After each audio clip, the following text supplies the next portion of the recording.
What if I told you that in August 1945, while the world focused on the atomic bombs at Hiroshima and Nagasaki, the Soviet Union invaded Japanese-occupied Manchuria with 1.5 million troops, crushed Japan's largest remaining army in just 11 days of combat, and then transported approximately 600,000 Japanese prisoners of war to labor camps in Siberia, where 60,000 to 300,000 died from cold, starvation, and overwork?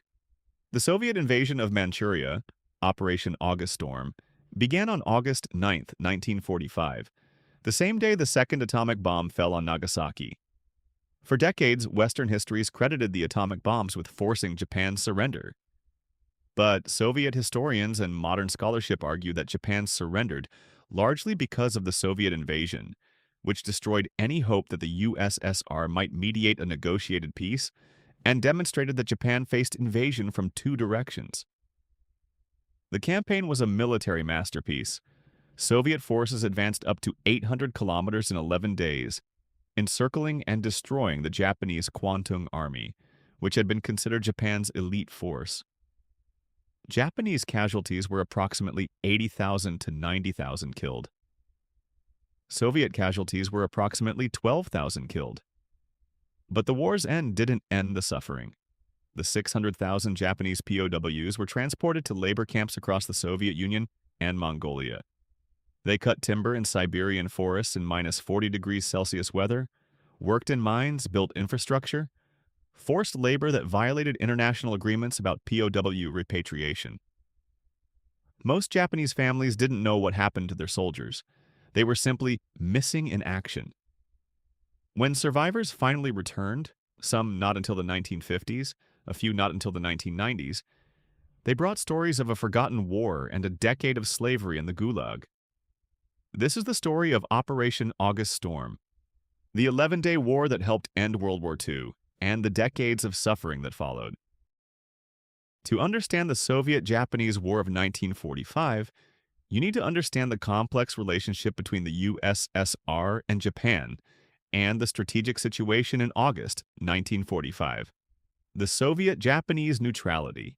The Soviet Union and Japan had signed a neutrality pact in April 1941, promising not to attack each other. This pact served both parties. Japan could focus on its Pacific War against the U.S. without worrying about its northern border. The USSR could focus on fighting Germany without opening a second front in Asia. The pact was supposed to last 5 years until 1946. But in April 1945, the USSR notified Japan it would not renew the pact, indicating Soviet intentions without explicitly declaring war. The Yalta Agreement. At the Yalta Conference, February 1945, Stalin agreed to enter the war against Japan within 2 to 3 months of Germany's surrender, in exchange for recovery of territories lost in the Russo-Japanese War of 1904-05, control of the Kuril Islands and southern Sakhalin, occupation rights in Manchuria and Korea, recognition of Soviet influence in Mongolia, Germany, surrendered on May 8, 1945. This meant Stalin was committed to declaring war on Japan by early to mid-August. The Japanese Kwantung Army, Japan's military presence in Manchuria, was the Kwantung Army, originally Japan's most elite force, approximately 1 million strong at its peak. By August 1945, the Kwantung Army had been significantly weakened. Veteran units had been transferred to Pacific Islands, or the Home Islands. Many units were undermanned, poorly equipped, and composed of recent conscripts or older reservists. Equipment was often outdated. Logistics were stretched thin, but on paper, it was still formidable. Approximately 700,000 to 1 million troops, estimates vary, spread across Manchuria, Manchukuo, Japan's puppet state in northern China, northern Korea, southern Sakhalin, and the Kuril Islands. The strategic situation. By August 1945, Japan's situation was desperate. The home islands were being firebombed. The navy was destroyed. The army was depleted. Food and fuel were scarce. Atomic bombs had destroyed Hiroshima, August 6th, and Nagasaki, August 9th. Japan's leadership was divided between those seeking surrender and those advocating fighting to the last. The Soviet Union's neutrality had been one hope. that Stalin might mediate a negotiated peace rather than demanding unconditional surrender. The Soviet invasion destroyed that hope. The Soviet offensive began at midnight on August 9, 1945, hours after the Nagasaki bombing. The Soviet forces Stalin assembled overwhelming force for the invasion. Total strength, 1.5 million troops. 3 fronts, army groups. Transbaikal Front, 650,000 troops advancing from the west. First Far Eastern Front, 600,000 troops advancing from the east. Second Far Eastern Front, 250,000 troops advancing from the north. 5,500 tanks and self-propelled guns, 5,000 plus aircraft, 85 ships in the Pacific Fleet. The forces were commanded by some of the USSR's most experienced generals, including Marshal Alexander Vasilevsky, overall commander, and General Rodion Malinovsky, Transbaikal Front. The plan. The offensive involved 3 simultaneous thrusts. 1. Western thrust from Mongolia across the Greater Khingan Mountains into central Manchuria. 2. Eastern thrust from Soviet Far East into eastern Manchuria. 3. Northern thrust into northern Manchuria, Sakhalin, and the Kuril Islands. The strategy was to encircle Japanese forces in Manchuria through rapid, deep penetration rather than grinding frontal attacks. The opening assault. The offensive began with massive artillery bombardment along the entire front, airstrikes against Japanese airfields and supply depots, simultaneous ground offensives from 3 directions. The Japanese were surprised by the timing. They expected the Soviets to wait until 1946. The scale, 1.5 million troops across multiple fronts. The speed, Soviet forces advanced far faster than Japanese planners expected. The rapid advance Soviet forces advanced with stunning speed. Day 1 to 3, August 9th to 11th. Western thrust penetrated 150 to 200 kilometers, crossed the Greater Khingan Mountains, considered a natural barrier, destroyed Japanese border fortifications, captured key towns and rail junctions. Day 4 to 7, August 12th to 15th. Continued rapid advance toward Mukden, Shenyang, and Harbin. Encircled major Japanese formations. Some Soviet units advanced 500 plus kilometers from starting positions. Japanese command and control collapsed day 8 to 11, August 16th to 19th. Despite Emperor Hirohito's surrender broadcast on August 15th, fighting continued. Many Japanese units hadn't received surrender orders. Others refused to surrender. Soviet forces continued advancing and destroying resistance the battles. The campaign included several significant engagements. The Greater Khingan Crossing. Soviet forces crossed a mountain range that Japanese planners considered impassable for mechanized armies. Tanks and trucks traversed mountain roads in summer heat, advancing faster than Japanese intelligence thought possible. The Mutankyang Offensive, one of the few significant Japanese defensive stands. Japanese forces held the fortified city of Mutankyang for several days, inflicting casualties before being overwhelmed. This demonstrated that Japanese forces, when properly positioned and determined, could still fight effectively. The Sakhalin and Kuril operations. Soviet forces invaded Japanese-held southern Sakhalin and the Kuril Islands in amphibious operations. Japanese garrisons fought desperately, knowing surrender meant Soviet captivity. The Kwantung Army's collapse was rapid and comprehensive. The command breakdown Japanese command structure disintegrated within days. Communications were cut by Soviet air attacks and rapid advances. Units were encircled and lost contact with headquarters. Commanders had no clear picture of Soviet movements. Orders couldn't reach forward units. The fighting quality. Japanese resistance varied dramatically. Some units fought to the death or committed mass suicide rather than surrender. Others surrendered quickly when encircled. Many units simply dissolved, with soldiers deserting or retreating in chaos. Veteran units fought more effectively than recently conscripted units. The civilian tragedy Manchuria had a substantial Japanese civilian population, approximately 1.5 million Japanese civilians, colonists, administrators, families of military personnel. When the Soviet invasion began, Japanese military abandoned civilians. Evacuation plans broke down. Civilians fled south toward Korea or toward ports. Many were caught between Soviet advances and retreating Japanese forces.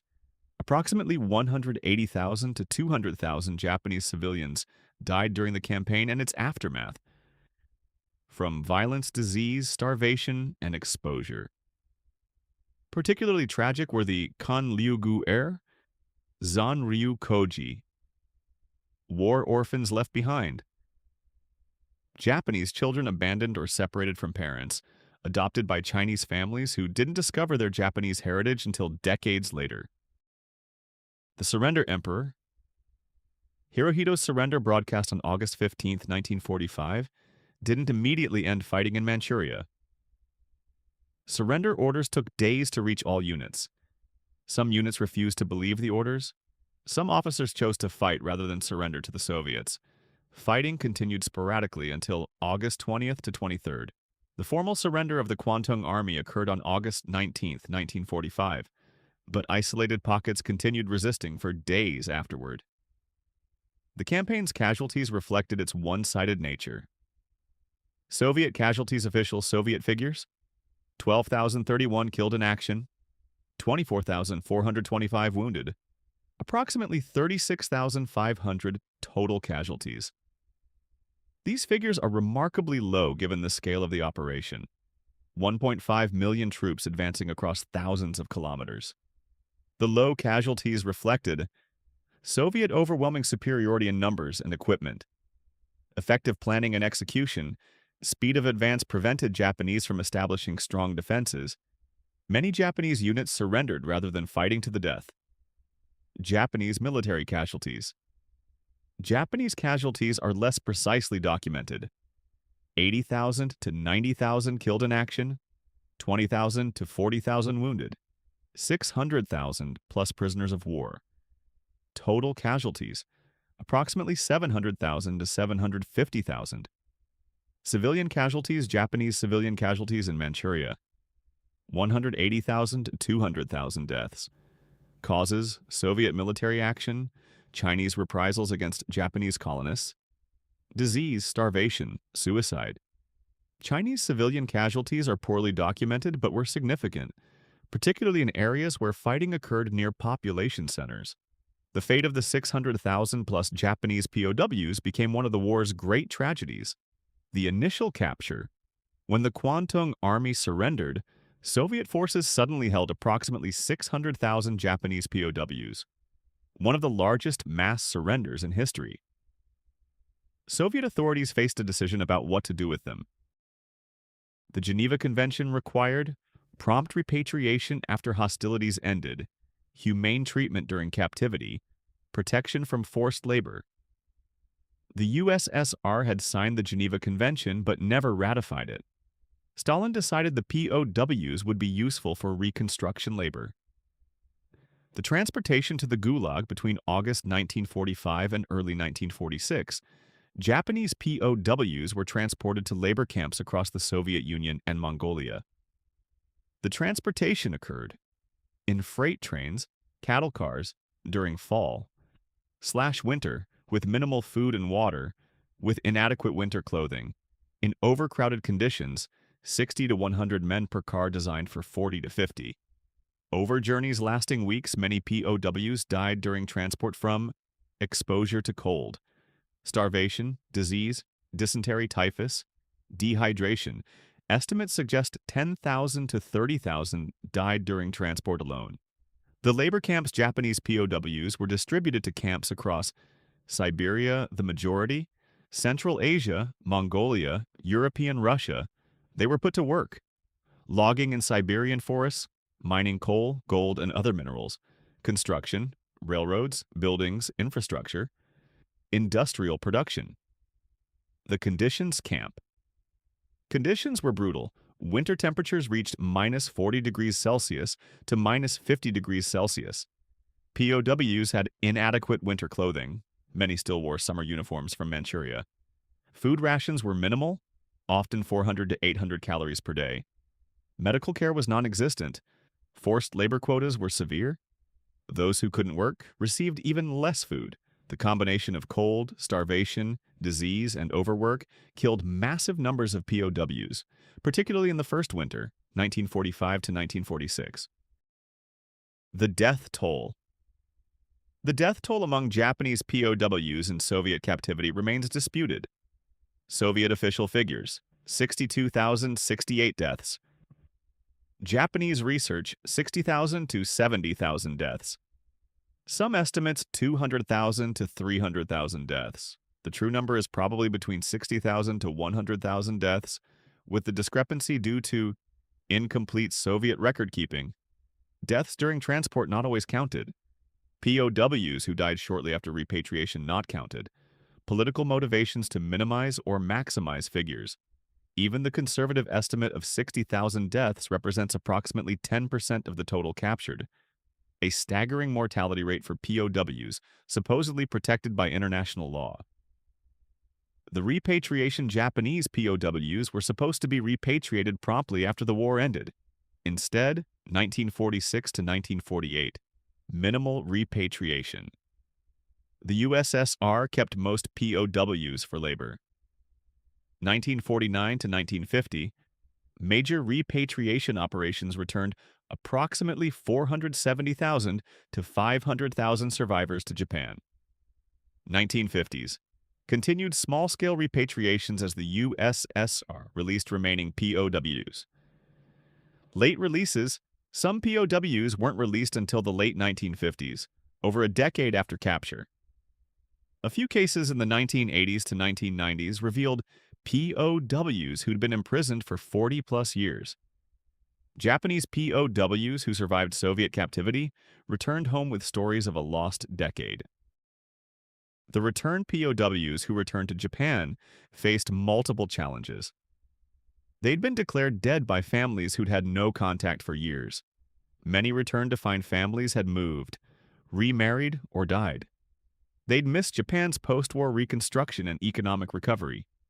They carried severe physical and psychological trauma. The physical damage survivors suffered: permanent injuries from frostbite, lost fingers, toes, limbs, chronic lung diseases from work in mines and cold, malnutrition effects that lasted lifelong, premature aging from years of hard labor, disabilities from industrial accidents. The psychological trauma. The psychological impact was severe. PTSD from captivity, though not diagnosed as such at the time.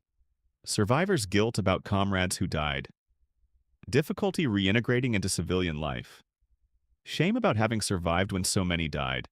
Many survivors never spoke about their experiences, carrying the trauma in silence. The delayed returns.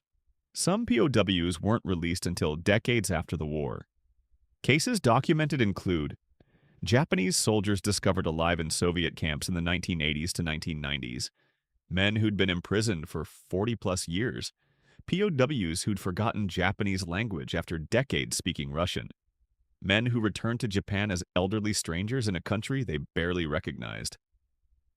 These late returns proved the systematic nature of Soviet POW retention. These men weren't forgotten or lost in bureaucracy. They were deliberately kept imprisoned.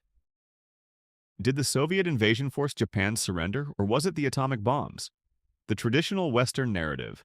Western histories traditionally credited the atomic bombs with forcing Japan's surrender. Hiroshima, August 6th, and Nagasaki, August 9th, demonstrated devastating new weapon. Japanese leadership realized continued resistance was hopeless. Emperor Hirohito intervened to accept unconditional surrender. Japan surrendered. August 15, 1945. The Soviet invasion factor. Modern scholarship recognizes the Soviet invasion played an equally or more important role. The timing. Japan's surrender decision came after the Soviet invasion began, not immediately after Nagasaki.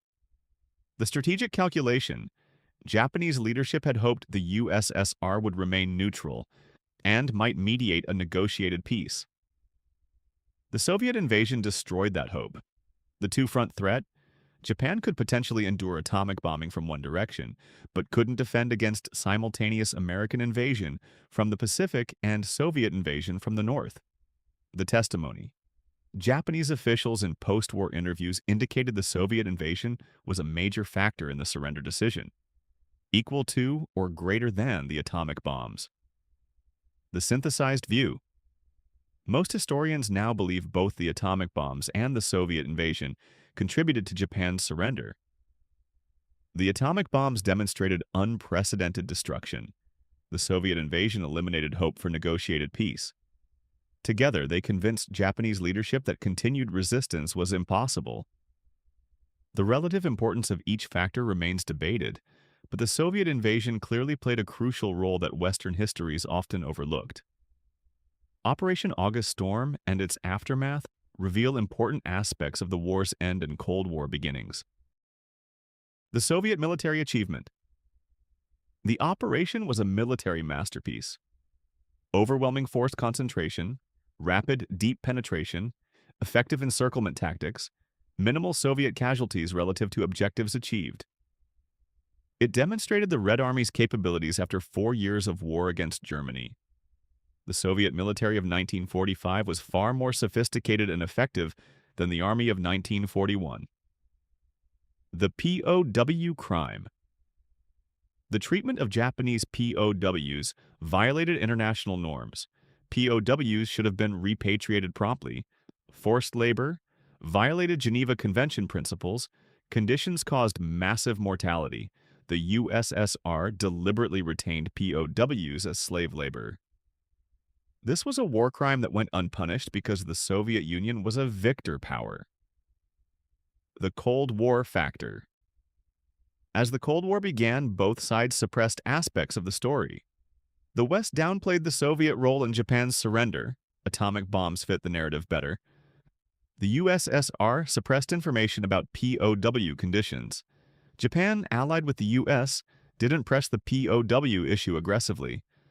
The story didn't fit Cold War narratives, so it was forgotten today. In Siberia, there are cemeteries containing thousands of Japanese war dead. POWs who died cutting timber in minus 40 degrees Celsius cold, or mining coal, or building railroads for the Soviet Union. The graves are marked with Japanese names and dates. 1945, 1946, 1947. Died at age 21. Died at age 23. Died at age 19. They were supposed to be repatriated after the war ended. Instead, they were transported to Siberia and worked to death. In August 1945, the Soviet Union invaded Manchuria with 1.5 million troops. In 11 days, they crushed Japan's million-man Kwantung Army. Soviet casualties, 12,000 killed. Japanese casualties, 80,000 killed in combat, 600,000 taken prisoner. Those 600,000 prisoners were supposed to go home after the war. Most didn't go home until 1949 to 1950. 60,000 to 100,000 never came home at all. For decades, Western histories said the atomic bombs ended the war. Soviet historians said the Soviet invasion ended the war. Modern historians say both were crucial. But while historians debated who deserved credit for Japan's surrender, 600,000 Japanese POWs were cutting timber in Siberian forests, dying from cold and starvation, buried in unmarked graves. The last Japanese POWs weren't released until the 1950s. Some weren't released until the 1980s to 1990s. Men who'd been prisoners for 40-plus years, who'd become Russians in everything but blood, who'd forgotten Japan. Operation August Storm was one of the most successful military operations in history. 11 days, minimal Soviet casualties, complete destruction of Japanese forces in Manchuria, and then 600,000 prisoners vanished into the Gulag. If you want to understand the forgotten war that helped end World War II, how POWs became slave laborers, and why some war crimes went unpunished because the perpetrators won, subscribe. Because Operation August Storm isn't just a forgotten campaign. It's the 11-day war that changed history, and the decade of imprisonment that followed for 600,000 Japanese soldiers who thought the war was over, but found it had just begun.